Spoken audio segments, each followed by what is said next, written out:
तो साथियों नमस्कार और स्वागत है आप सभी का स्टडी सर्कल में। और आज हम पढ़ रहे हैं वेद के बारे में।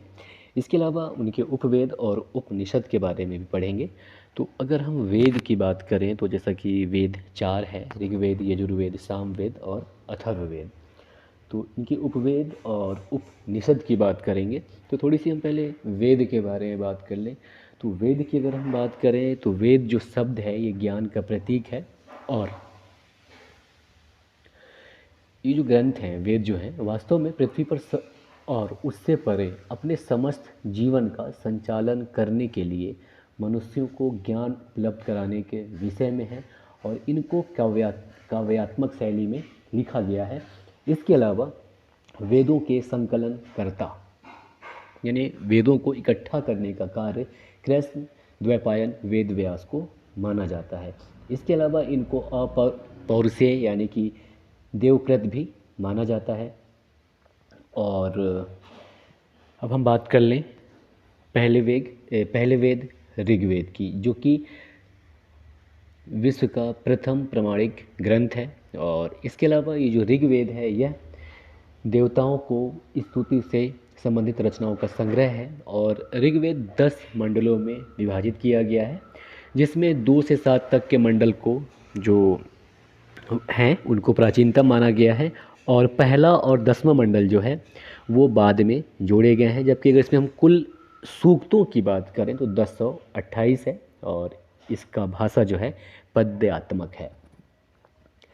और एक चीज़ ये भी है कि ऋग्वेद की बहुत सारी बातें ईरानी भाषा के प्राचीनतम ग्रंथ अवस्था से मिलती जुलती है। इसके अलावा एक प्रसिद्ध वाक्य है अस्तोमा सद्गमया, जो कि ऋग्वेद से ही लिया गया है। और जो गायत्री मंत्र है वो ऋग्वेद के तीसरे मंडल में दिया गया है।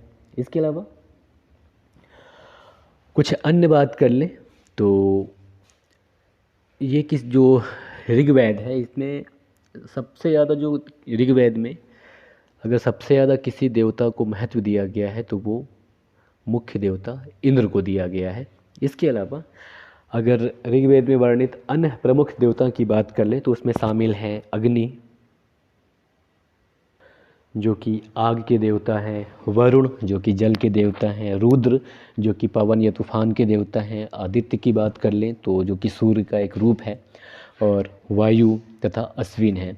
और इसके अलावा नारी देवियों को भी इसमें समर्पित कई श्लोक दिए गए हैं, जैसे कि ऊषा के बारे में यानी कि भोर की देवी, पृथ्वी की देवी, और वाक यानी भाषा की देवी। इसके अलावा जैसा कि बताया कि ऋग्वेद में 1028 सूक्त हैं। अब बात कर लें हम यजुर्वेद की। तो यजुर्वेद यज्ञ का प्रतीक है, यज्ञ को बताता है, इसका शाब्दिक अर्थ यज्ञ होता है। इसके अलावा यजुर्वेद के मंत्रों का जो उच्चारण अर्धवयु नामक पुरोहित के द्वारा किया जाता था। और इस वेद में यानी कि यजुर्वेद में अनेक प्रकार के यज्ञों को संपन्न कराने की विधियों का वर्णन किया गया है। और ये गद्य और पद्य दोनों विधाओं में लिखा गया है। और इसके 2 मुख्य भाग हैं, कृष्ण यजुर्वेद और शुक्ल यजुर्वेद। इसके अलावा इसमें राजसूय और वाजपेय जैसे 2 राजकीय यज्ञों का भी उल्लेख है। और शुक्ल यजुर्वेद को वाजनसेयी संहिता भी कहा जाता है। और मुख्य रूप से जो ये यजुर्वेद है ये अनुष्ठानिक वेद है, क्योंकि ये यज्ञ अनुष्ठान कराने वाले ऋषियों और पुजारियों के लिए मार्गदर्शक पुस्तक की भांति का कार्य करता है। और इसके बाद जो नेक्स्ट वेद है सामवेद की अगर हम बात करें तो सामवेद का नामकरण समन या राग के नाम पर किया गया है। और इसके अलावा भारतीय संगीत के विकास में सामवेद का महत्वपूर्ण योगदान है। और इस संपूर्ण ग्रंथ में या सामवेद में 1875 श्लोक हैं। और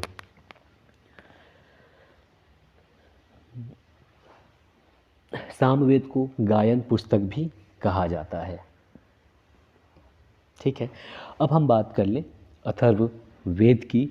तो इस वेद को ब्रह्म वेद के रूप में भी जाना जाता है।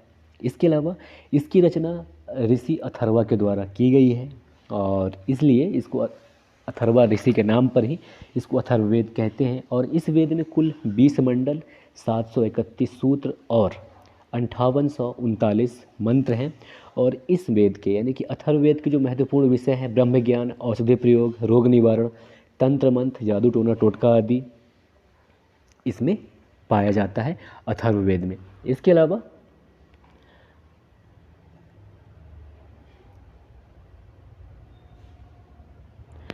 इस ग्रंथ को लगभग 99 रोगों के उपचार परामर्श देने के लिए भी जाना जाता है।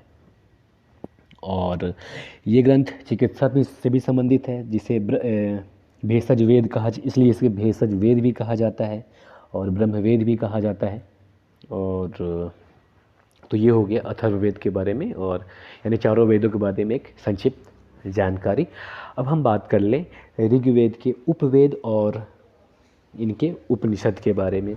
तो ऋग्वेद का जो उपवेद है वो आयुर्वेद है। और अगर हम इसके उपनिषद की बात कर लें तो थोड़ी सी उपनिषद की अगर चर्चा कर लें तो उपनिषद का जो शाब्दिक अर्थ होता है वो होता है समीप बैठकर, समीप बैठना, यानी कि ब्रह्म विद्या यानी कि वेद विद्या को प्राप्त करने के लिए गुरु के समीप बैठकर विद्या प्राप्त करना उपनिषद कहलाता है। तो कुल अगर हम उपनिषद की बात करें तो उपनिषदों की कुल संख्या 108 है, जिसमें 12 प्रमुख उपनिषद हैं। तो हम इन जो वेदों के उपनिषद हैं उनके बारे में चर्चा करेंगे। तो ऋग्वेद का जो उपनिषद है वो है ऐत्रेय उपनिषद और कौशिकी उपनिषद। यहाँ ध्यान दीजिएगा कि जो ऋग्वेद का ब्राह्मण है जिसे ऐत्रेय और कौशिकी कहा जाता है, तो ब्राह्मण के नाम के हिसाब से ही इनका उपनिषद है, तो याद करने में आपको आसानी रहेगा। और अब बात करते हैं यजुर्वेद की। तो यजुर्वेद का जो उपवेद है वो है धनुर्वेद। और अगर हम इसके उपनिषद की बात कर लें तो इसका उपनिषद है ईशोपनिषद, बृहदारण्यक उपनिषद और कठोपनिषद, मैत्रायणी उपनिषद और श्वेतेश्व तरोपनिषद, ये यजुर्वेद के उपनिषद हैं। अब बात कर लें सामवेद के उपनिषद की। तो इसके उपवेद की बात करें तो गंधर्व वेद है और इस पर जो आधारित उपनिषद हैं वह है छांदोग्य उपनिषद और केनोपनिषद।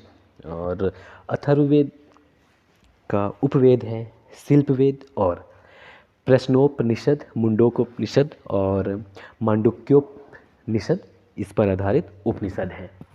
और अथर्ववेद की थोड़ी सी और बात कर लें तो भूमि सूत्र का वर्णन भी अथर्ववेद में दिया गया है। तो ये था वेद और उनके उपवेद तथा उन पर आधारित उपनिषद के बारे में एक संक्षिप्त जानकारी। जय हिंद, नमस्कार।